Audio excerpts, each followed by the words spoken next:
Movie के start में एक लड़की शार्प शूटर द्रासा को देखती हैं जो पिछले 10 दिनों से बेलारूस की पहाड़ियों में एक केव यानी कि गुफा में छुपकर रह रही थी। वो यहाँ पर परफेक्ट शूट का इंतजार कर रही थी, लेकिन अब जैसे ही उस पहाड़ी के सामने कुछ किलोमीटर दूर बने हुए एक एयरपोर्ट पर प्राइवेट जेट लैंड करता है, उसे देखकर अब द्रासा का इंतजार भी खत्म हो जाता है। अब प्लेन में से जैसे एक आदमी बाहर आता है तो द्रासा अपनी स्नाइपर राइफल की एक गोली से उस आदमी को मार देती है, लेकिन ये किसी को भी पता नहीं चलता कि गोली कहां से चली है। और इस चीज से हमें ये अंदाजा हो जाता है कि द्रासा को अपने इस काम पर पूरी स्किल है और वो अपने शिकार के लिए किसी खौफ से कम नहीं है। शूट करने के बाद द्रासा बुलेट कवर को अपने पास ही रख लेती है और इसके बाद हम लिवाई नाम के एक लड़के को देखते हैं जो अपने डरोने ख्वाब से डरते हुए अपनी नींद से जाग जाता है और वो बहुत ही डरा हुआ था। वह पसीने में लथपथ होता है। वो खुद को संभाल कर समुद्र के किनारे पर जाकर बैठ जाता है और सुबह होने तक समुद्र के किनारे पर बैठे हुए अपनी डायरी पर कुछ लिखता है।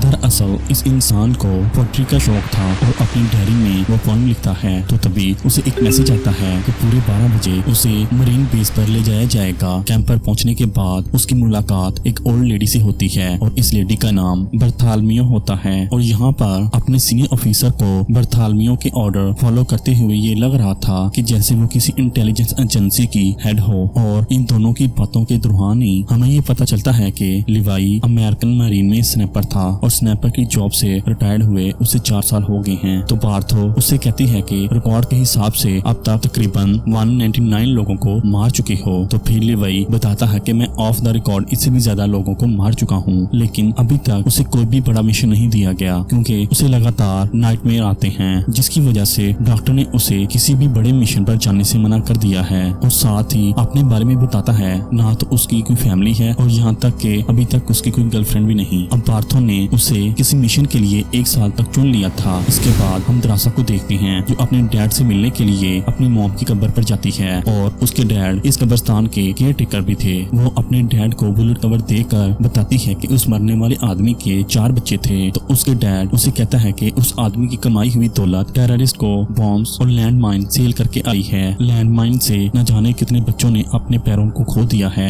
और ये कहते हुए ही वो इस बुलेट कवर को अपने पास पहले से पड़े हुए बुलेट कवर बैग में रख लेता है। दरअसल द्रासा एक सीक्रेट ऑपरेटिव थी जिसे रशियन फेडरेशन ने अपॉइंट किया हुआ था, यानी कि वो रशिया के लिए काम कर रही थी। तो वो अपने डैड को बताती है कि उसे 1 साल के लिए किसी मिशन पर भेजा जा रहा है। तो पूरे 1 साल ना तो किसी से मिल सकेगी और ना ही किसी से कांटेक्ट कर पाएगी। तो उसका डैड कहता है कि इससे पहले कि कैंसर मुझे मार दे, मैं 14 फरवरी को खुद ही अपनी वाइफ को याद करते हुए अपनी जान दे दूंगा और 1 साल के बाद जब तुम मुझे मिलने आओगी तो मैं तुम्हारी मॉम की साथ वाली कब्र में हूँगा। अब सितंबर का मंथ चल रहा होता है। हम लिवाई को देखते हैं जिसे बेहोश करके एक प्लेन के थ्रू ले जाया जा रहा था और कहाँ ले जाया जा रहा था ये बात लिवाई को खुद भी नहीं पता होती। लेकिन लिवाई जब ये बात प्लेन के स्टाफ से पूछने की कोशिश करता है कि उसे कहां पर ले जा रहे हो, तो स्टाफ के सभी लोग उसकी बात को इग्नोर कर देते हैं। तो फिर एक कमांडर लड़की उससे उसकी गाड़ी, आईडी और मोबाइल लेकर बताती है कि जहां पर तुम्हें उतारा जाएगा वहां से नॉर्थ डायरेक्शन की तरफ तकरीबन 35 से 38 किलोमीटर तक पैदल चलते हुए तुम्हें तुम्हारी लोकेशन मिल जाएगी। और वो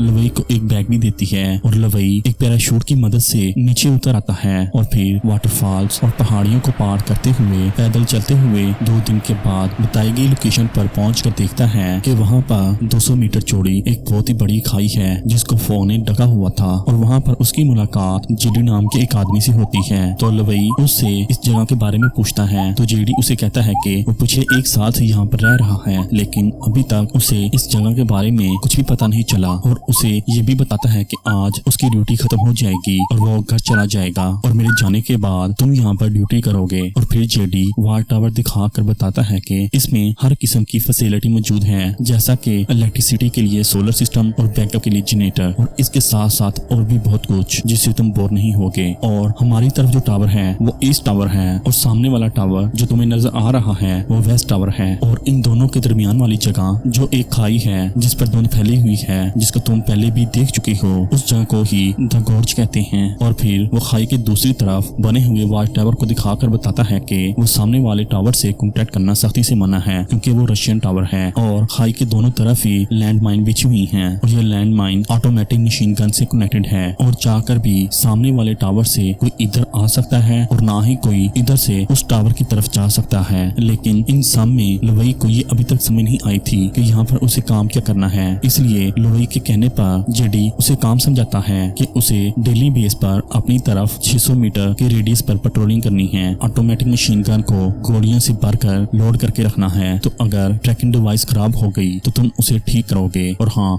सबसे जरूरी बात वो ये है कि जब कभी तुम जमीन से किसी सायरन की आवाज सुनो तो उस आवाज के सुनते ही यहाँ से जितना हो सके उतनी ही तेजी से 4 किलोमीटर तक भागते ही रहना। तो इस पर लुवई हैरान होकर कहता है कि अच्छा ठीक है, लेकिन तुम इतनी तेज भागने को क्यों कह रहे हो, और वो भी 4 किलोमीटर तक। जिस पर जेडी कहता है कि जब मैं यहाँ पर आया था तो मुझे मेरे सीनियर ने यही बताया था और मैंने तुम्हें बता दिया है, और 1 साल के बाद जब तुम्हारे बाद कोई नया बंदा आएगा तो तुम भी उसे यही बताओगे। तो फिर लुवई उससे पूछता है कि इतनी सारी सिक्योरिटी और इतनी सारी सेफ्टी आखिर किसके लिए है। जिस पर जेडी कहता है कि अभी देखो, मैं इस बॉम्ब को नीचे फेंकता हूँ और इस बॉम्ब के फेंकते ही अजीब तरह की नीचे से आवाजें आएंगी और इन आवाजों से ऐसा लग रहा था कि जैसे बहुत सारे क्रिएचर जो ऊपर आना चाह रहे हों। और उसे बताता है कि ईस्ट और वेस्ट टावर वालों का काम है उन शैतानी क्रिएचर को ऊपर आने से रोकना। अब जेडी लुवई को पूरी डिटेल्स, पूरी इंफॉर्मेशन और हर चीज का अच्छे से बताकर अपनी जॉब को छोड़कर यानी कि अपना 1 साल पूरा करके वहाँ से चला जाता है। और जेडी को जो हेलीकॉप्टर वहाँ से लेने आया था वो उससे उसका नाम, पता, डेस्टिनेशन और उसका वर्क एक्सपीरियंस पूछता है। अब जैसे ही जेडी अपनी पूरी डिटेल्स कंफर्म करवाता है तो उनमें से एक आदमी जेडी को गोली मारकर उसे खाई में ही गिरा देता है। इसका मतलब ये था कि यहाँ से कोई भी जिंदा बचकर वापस नहीं जा सकता, यानी कि यहाँ पर कुछ तो ऐसा चल रहा था जिसे दुनिया से छुपा कर रखा हुआ है। और फिर इसके बाद हम लुवई को देखते हैं। सबसे पहले वो जाकर रिपोर्ट्स चेक करता है और जिन मशीन गन्स में गोलियां खत्म हो गई थी तो उनमें गोलियां भरता है और इन लोगों को महीने में एक बार अपने हेडक्वार्टर बात करने की परमिशन होती है और वो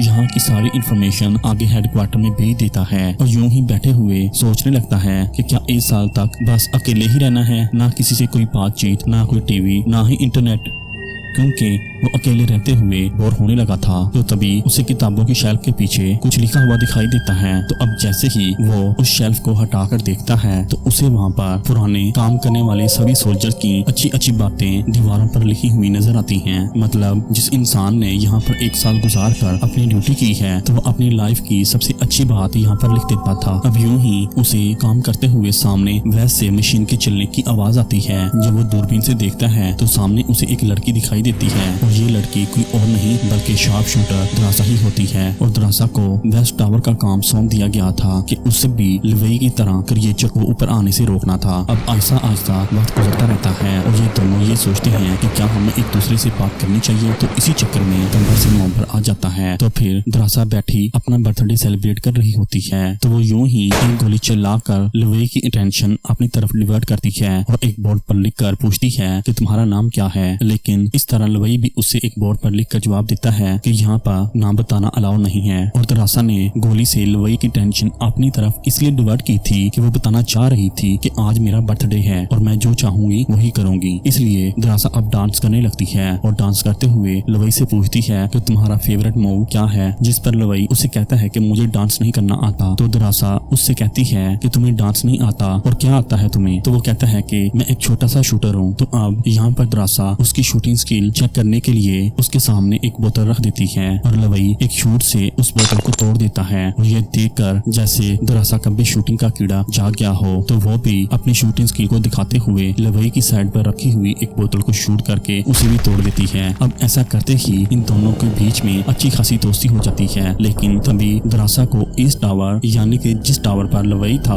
उसे वहाँ पर कुछ क्रिएचर आते हुए दिखाई देते हैं और वो सीधा उन्हें शूट करने लगती है। ये देखते हुए लुवई भी अपनी मशीन गन को ऑन करके उन क्रिएचर पर फायरिंग करके उन्हें भून डालता है। लेकिन इस भयानक लड़ाई में एक लम्हा ऐसा भी आया था कि द्रासा के बिल्कुल पास ही एक क्रिएचर पहुंच जाता है। लेकिन लुवई की शार्प शूटिंग स्किल से वो इस क्रिएचर को वहां पर ही मार देता है। और क्रिएचर को मारने के बाद द्रासा बताती है कि ये मेरा सबसे बेस्ट बर्थडे एवर था, इससे बेस्ट बर्थडे तो कोई हो ही नहीं सकता। और इस बात से दोनों ही हंसने लगते हैं। अब अगली सुबह लुवई सबसे पहले मशीन गन में गोलियां भरकर मशीन गन को लोड करता है और दीवार पर पर लगे फैंस की रिपेयरिंग करके सारे लैंड माइन्स को फिर से लगा देता है। तो तभी एक अजीब सा ड्रोन लवई के सामने आता है। उसके आते ही सारी मशीन गन शट डाउन हो जाती हैं और ड्रोन वहां से चला जाता है। इसके बाद बहुत गुजरता रहता है। द्रासा भी अपना पियानो प्ले करके अपना टाइम पास करने लगती है। तो दूसरी तरफ लवई भी अलग अलग किस्म के काम करने लगता है। यहाँ तक कि दिसंबर का मंथ आ जाता है और ये लोग स्नो से एक दूसरे के पुतले बनाते हैं, एंजॉय करते हैं और दूर से म्यूजिक चलाकर एक दूसरे को नाचते हुए देखते हैं और फिर ड्रम बजाकर म्यूजिक एंजॉय करते हैं। अब एक दिन द्रासा बहुत ही दुखी होती है क्योंकि आज 14 फरवरी का दिन था, इसलिए वो लिख कर लवई को बताती है कि आज का दिन मेरे लिए बहुत ही मुश्किल है। अगर मेरे डैड मेरे पास होते तो अच्छा होता, क्योंकि आज के दिन उसके डैड ने सुसाइड कर ली है और सुसाइड का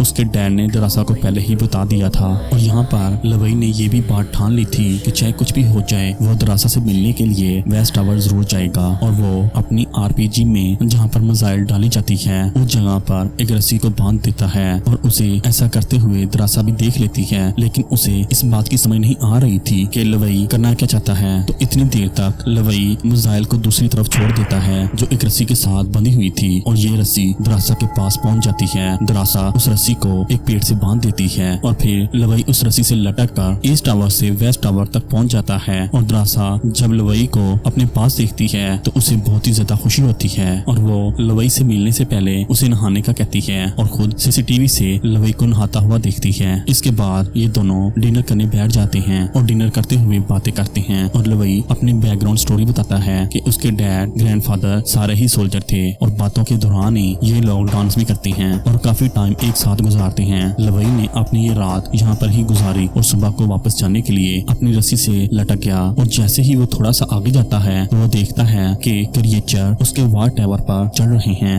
लेकिन टावर पर लगी हुई माइन से जब वो टकराते हैं तो एक बहुत ही बड़ा धमाका होता है और इसमें लवई की रस्सी टूट जाती है। लवई सीधा जाकर द गॉर्ज में गिर जाता है और ये देखते हुए ही द्रासा भी अपनी पैराशूट के साथ कुछ गन्स लेकर लवई की जान बचाने के लिए द गॉर्ज में जंप लगा देती है। और द गॉर्ज पानी से भरा हुआ था और इस पानी में अजीब तरह की येलो लाइट थी और हर जगह पर अजीबोगरीब चीजें थी। और इस वक्त लवई एक पेड़ पर उल्टा लटका हुआ था और एक काफी बड़े पाँव वाला एक बड़ा सा क्रिएचर उस पर अटैक करने के लिए आ जाता है। लेकिन लवई अपनी गन से उसे शूट करके मार देता है। लेकिन इसी बीच पेड़ की वो शाख भी टूट जाती है जिस पेड़ के साथ वो लटका हुआ था। वो नीचे आकर किसी और क्रिएचर पर गिर जाता है और क्रिएचर पर गिरते ही क्रिएचर अपना मुंह खोल देता है और अपने टेंटिकल्स की तरह के दांतों से लवई की बॉडी को जकड़ने की कोशिश करता है। और इससे पहले कि क्रिएचर उसे पूरी तरह से जकड़ लेता तो उसी वक्त ही द्रासा वहां पर आ जाती है और क्रिएचर को शूट करके उसे जान से मार देती है। अब वो क्रिएचर से जान बचाकर रिलैक्स कर ही रहे थे तो कुछ अजीब से घोड़ों की तरह के क्रिएचर के ऊपर बैठे हुए क्रिएचर इन पर अटैक करने के लिए आ जाते हैं। ये क्रिएचर देखने में ऐसे लग रहे थे जैसे ये 2 से 3 चीजों से मिलकर बने हुए हों। जैसे कि ये घोड़े, इनके अंदर से अजीब से टेंटिकल्स निकल रहे थे और इन घोड़ों पर बैठे हुए क्रिएचर किसी पेड़ और इंसान का मिक्सचर था। ये दोनों अपनी जान बचाने के लिए उन क्रिएचर पर शूट करते हैं और अपने सामने आने वाले सभी क्रिएचर को मारते हुए आगे बढ़ने की कोशिश करते हैं। इन्हें तो वापस अपने टावर पर जाना था, लेकिन द्रासा नीचे आते हुए पानी में वो डिवाइस खो चुकी थी जिससे ये लोग ऊपर जा सकते थे। न चाहते हुए भी इन्हें इस गॉर्ज के अंदर आगे बढ़ना पड़ता है। और यहाँ पर हम ये बात नोट करते हैं कि जो धुंध पहले येलो कलर की थी अब वो अजीब तरीके से ब्लू कलर में बदल जाती है और इन्हें यहाँ पर एक फैसिलिटी भी मिलती है। ये फैसिलिटी उसी साइंटिस्ट की थी जिसने सबसे पहले बॉम्ब बनाया था। इस फैसिलिटी के आसपास पूरी एक कम्युनिटी भी थी। द्रासा और लवई ये देखकर हैरान रह जाते हैं कि कैसे एक पूरी की पूरी कम्युनिटी को तबाह कर दिया जाता है। चारों तरफ से इन्हें खतरा ही महसूस हो रहा था और खतरे से बचने के लिए ये लोग एक चर्च में जाते हैं। इस चर्च में भी खतरा कम नहीं होता। यहाँ पर भी बड़ी बड़ी मकड़ियाँ होती हैं जिनके मुंह की जगह पर इंसानी फेस होते हैं और इनके दांत बहुत ही ज्यादा खतरनाक थे। और ये मकड़ियाँ एकदम से जंप लगाकर लवई और द्रासा पर अटैक कर देती हैं और ये दोनों कीड़ों को अपने ऊपर से उतारते हुए शूट करते हुए यहाँ से बाहर निकल जाते हैं और एक दूसरी फैसिलिटी के अंदर जा घुसते हैं। और ये जगह उन्हें किसी लैब की तरह लग रही थी और इसी लैब में इन्हें एक DVD भी मिलती है। तो जब ये लोग उसे प्ले करते हैं तो वो एक डॉक्टर की वीडियो होती है जो यहाँ पर होने वाली एक्सपेरिमेंट की डिटेल बता रही थी। दरहकीकत ये लोग इंसानों के DNA पर एक्सपेरिमेंट कर रहे थे और वो एक आम इंसान को सुपर ह्यूमन बनाकर अपने डिफेंस सिस्टम में यूज करना चाहते थे। मतलब वो इन सुपर ह्यूमन को सोल्जर बनाना चाहते थे, लेकिन इन लोगों का एक्सपेरिमेंट खराब खराब हो जाता है, जिसकी वजह से इंसानों का डीएनए के अंदर हर चीज का डीएनए मिलने लगा था। इसलिए यहाँ पर कई किस्म के हाइब्रिड बन गए। दरख्तों के अंदर इंसानों वाला डीएनए चला गया, जबकि इंसानों के अंदर दरख्तों वाला। इसलिए कोई भी दरख्त यहाँ पर रह सकता था और इंसानों की तरह बात भी कर सकता था, यहाँ तक कि चल फिर भी सकता था। और कोई भी इंसान ऐसा भी दिख सकता है जिसके अंदर से शाखें निकल रही हों, यानी कि इंसान दरख्त बन गए हैं। और एक अजीब बात वो ये भी बताती है कि इसका एक्सपेरिमेंट इतना ज्यादा खतरनाक हो गया था कि दरख्तों के अंदर ऑर्गन्स भी पैदा होने लगे थे, और यहाँ पर जो छोटे छोटे कीड़े मकोड़े थे उनमें भी इंसानों और दरख्तों का डीएनए मिक्स हो जाता है, जिससे वो कीड़े भी क्रिएचर बन जाते हैं। जैसे हमने उन मकड़ियों को चर्च में देखा था, उनकी पूरी बॉडी मकड़ियों जैसी थी, लेकिन उनका चेहरा सिर्फ इंसान जैसा था। और इस डीवीडी को देखते देखते लवई यहाँ पर और भी छानबीन करता है, और तलाशी के दौरान ही इन्हें यहाँ पर एडवांस कंप्यूटर भी मिल जाता है। और इस कंप्यूटर को रन करने के बाद लवई को और भी ज्यादा इंफॉर्मेशन मिलती है, तो उसे एक खुफिया कंपनी के बारे में पता चलता है जो इंसानों को सुपर ह्यूमन बनाने के साथ साथ और भी बहुत से खतरनाक एक्सपेरिमेंट कर रही थी। इन लोगों ने एक ऐसा मिसाइल भी बनाया हुआ था, अगर उस मिसाइल को कहीं पर टारगेट किया जाए तो वो जहाँ पर भी फटेगा तो वहाँ पर 4 किलोमीटर की रेडियस में हर चीज को फना कर देगा। और ये पढ़ते ही लवई को ये बात समझ आ जाती है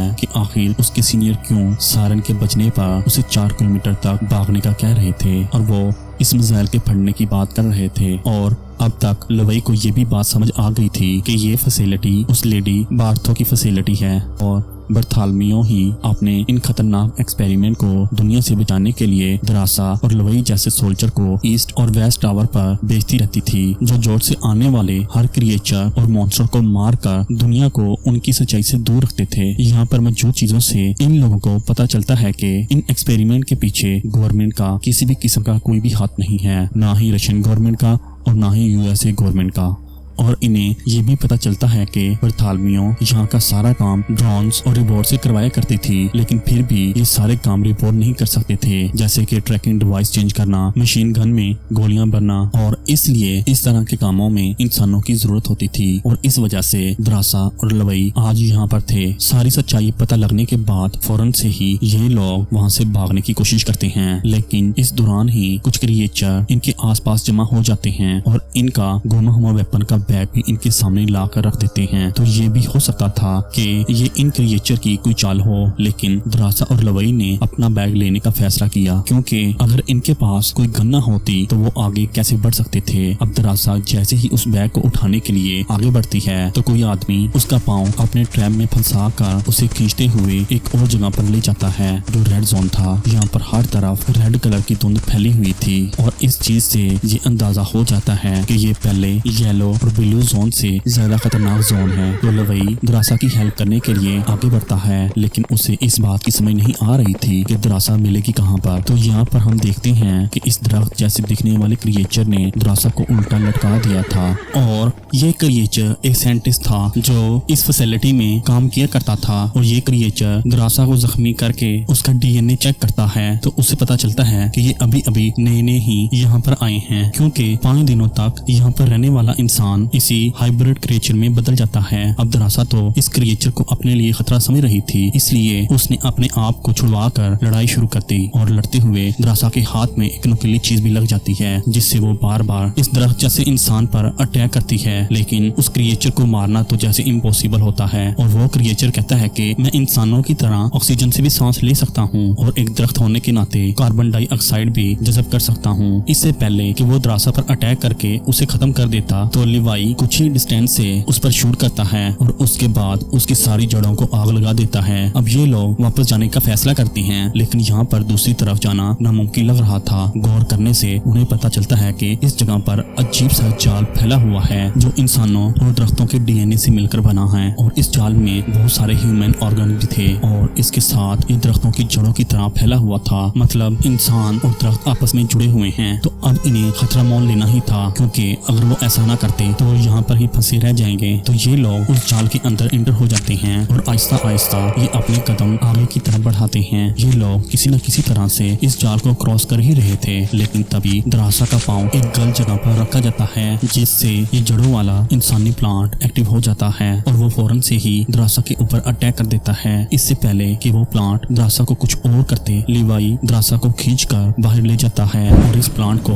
अपनी फायर गन से जला देता है। और रेड जोन में इन्हें फाइनली एक गाड़ी भी मिल जाती है, जिसे देखकर वो बहुत ही खुश होते हैं। ये लोग उस गाड़ी में बैठकर रेड जोन से ब्लू जोन में आ जाते हैं और फिर उसी गाड़ी से बहुत ही जल्द ब्लू जोन से येलो जोन में आ जाते हैं। और येलो जोन में वो दरख्तों की तरह दिखने वाले इंसान इन लोगों पर दोबारा से अटैक कर देते हैं और इन क्रिएचर जैसे इंसानों से लड़ाई लड़ता है। जबकि दरासा को वो रस्सी भी मिल जाती है, जिसकी हेल्प से ये लोग ऊपर जा सकते थे। तो दरासा उस रस्सी से इस गाड़ी को बांध देती है ताकि गाड़ी की मदद से ये लोग ऊपर जा पाए। तो ये लोग ऊपर जाने लगते हैं। अब जैसे जैसे ये लोग ऊपर चढ़ रहे थे तो वो क्रिएचर भी इन्हें छोड़ने वाले कहाँ थे, वो भी इनके पीछे पीछे आ जाते हैं और इन पर अटैक कर देते हैं। और फिर ये लोग अपनी स्नैपर गन से क्रिएचर को शूट करने लगते हैं। जब उनकी गोलियां खत्म हो जाती हैं और फिर वो क्रिएचर के साथ फाइट करने लगते हैं और फाइट काफी देर तक होती है। और इसी दौरान ही लवाई गाड़ी की पेट्रोल टैंकी को लीक कर देता है, जिससे पेट्रोल निकलने लगता है और गाड़ी के नीचे सारे के सारे क्रिएचर पेट्रोल से भीग जाते हैं। और पेट्रोल से भीगे हुए क्रिएचर को लिवाई फायर गन से आग लगा देता है, जिससे सभी क्रिएचर जल जाते हैं। ये लोग अपनी जान बचाकर ऊपर चढ़ जाते हैं और ऊपर चढ़ने के बाद इस रस्सी को भी काट देते हैं जिससे गाड़ी बंधी हुई थी और वो गाड़ी नीचे जा गिरती है। और अब ये लोग वेस्ट टावर पर आ गए थे, जो टावर दरासा का टावर था। यहाँ पर ये लोग ये डिसाइड करते हैं कि और वो अब इस जगह पर और ज्यादा नहीं रुक सकते और ना ही यहाँ पर सिक्योरिटी देंगे, मतलब पहरादारी नहीं करेंगे, क्योंकि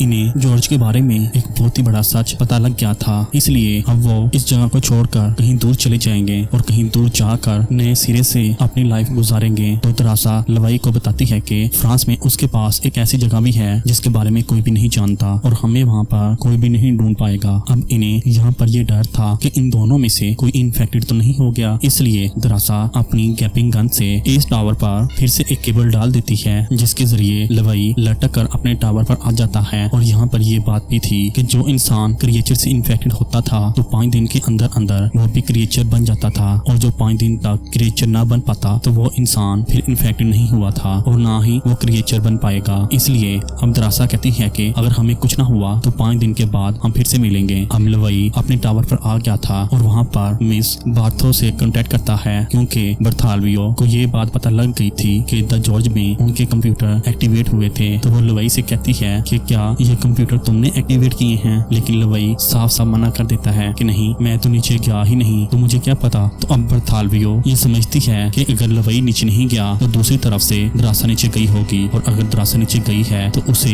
द जॉर्ज की सारी सच्चाई पता लग गई है। इसलिए अब बर्थालवियो ये डिसाइड करती है कि वो लवाई और दरासा दोनों को मरवा देगी, क्योंकि अगर ये जिंदा बच गए तो बर्थालवियो का पोल खुल जाएगा और वो फंस जाएगी। अगले ही दिन हम देखते हैं कि दरासा और लवाई यहाँ से निकलने की तैयारी कर रहे थे, लेकिन जब लवाई बॉम्ब एक्टिवेट कर रहा होता है तो उसी वक्त वहाँ पर बर्थालवियो हेलीकॉप्टर के जरिए पहुंच जाती है। तो बर्थालवियो को देखते ही लवाई समझ जाता है कि वो इन लोगों को मारने के लिए आई है और वो फौरन से वहाँ से भाग जाता है। और बर्थालवियो के लोगों के साथ ड्रोन्स हेलीकॉप्टर तक लवाई के पीछे होते हैं, इसलिए वो भागते हुए एक जगह पर जाकर रुक जाता है और अपनी स्नैपर गन से उस डिवाइस को शूट कर देता है जो नीचे मिसाइल के साथ कनेक्टेड थी। इस डिवाइस को शूट करते ही नीचे कुछ ही सेकंड में मिसाइल फट जाता है और वो जितना तेज भाग सकता था वहाँ से भागता है। और दूसरी तरफ दरासा भी ये जान गई थी कि अब मिसाइल फटने वाला है, तो वो भी वहाँ से बहुत ही दूर भाग जाती है। इन दोनों में से दरासा तो अपनी जान बचाकर वहाँ से भाग गई थी, लेकिन लवाई मिसाइल की लपेट में आकर पानी में गिरकर वहीं मर जाता है। लेकिन इस धमाके में अच्छी बात ये थी कि वो अजीबोगरीब दुनिया द गॉर्ज खत्म हो जाती है, जो लोगों के लिए एक बहुत ही बड़ा मसला बन सकती थी। अब यहाँ पर यह रूल भी था कि जो इंसान द गॉर्ज से वापस आएगा वो 5 दिन तक लोगों में नहीं जाएगा, ताकि वो इंसान इन्फेक्टेड न हुआ हो। इसलिए अब 5 दिन के बाद दरासा वहाँ से चली जाती है और फ्रांस में एक होटल में एक वेटर की जॉब कर रही थी। तो एक दिन उसी होटल में अचानक से लवाई भी उसके सामने आ जाता है, जिसे देखकर वो बहुत ही खुश होती है और एक्साइटेड होते हुए ही ये मूवी यहाँ पर ही खत्म हो जाती है।